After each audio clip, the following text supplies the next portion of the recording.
ప్రైజ్లాడండి. ప్రభు పేరిట మీ అందరికీ వందనాలు. మరి ప్రభు యేసుక్రీస్తు వారి నామంలో మీ అందరికీ శుభాలు తెలియజేస్తూ ఉన్నాను.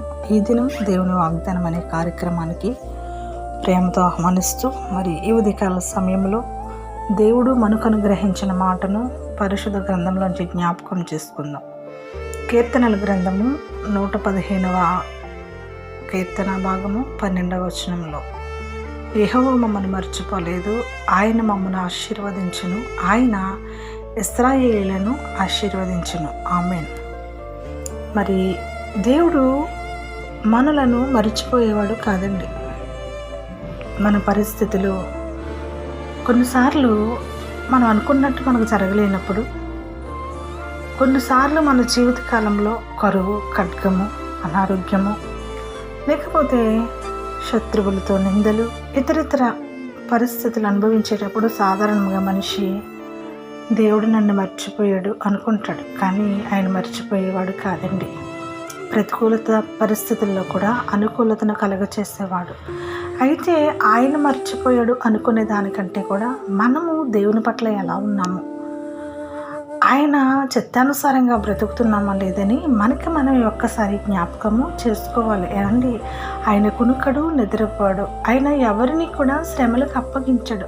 ఆయన ఏ పరిస్థితులు కూడా ఎవరిని విడిచిపెట్టే దేవుడు కాదు. కాబట్టి ప్రియులారా, మరి ఈ మాటలు వింటున్న మనము ఒక్కొక్కసారి మనకి అననుకూలంగా పరిస్థితులు ఎదురైనప్పుడు దేవుడు మర్చిపోయాడు అన్న మాట మనలో నుంచి ఏ రోజు కూడా రాకూడదు. ఆయన ఎవరిని విడిచిపెట్టడండి.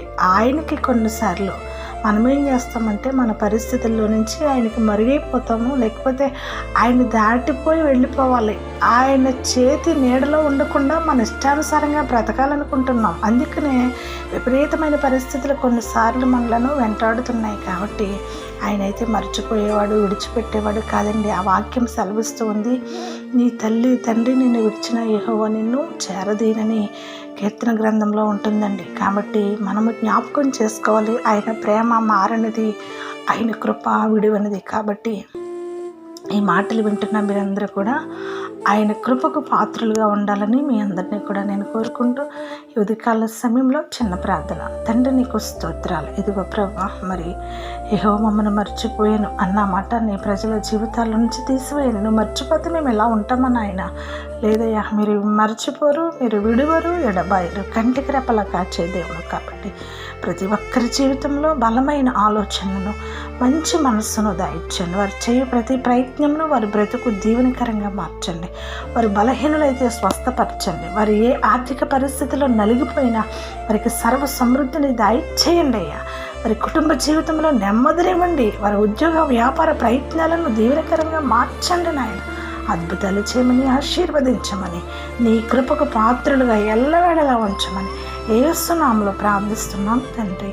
ఆమేన్. Praise Lord. దేవుడు మీ అందరినీ దీవించి ఆశీర్వదించి నడిపించును గాక.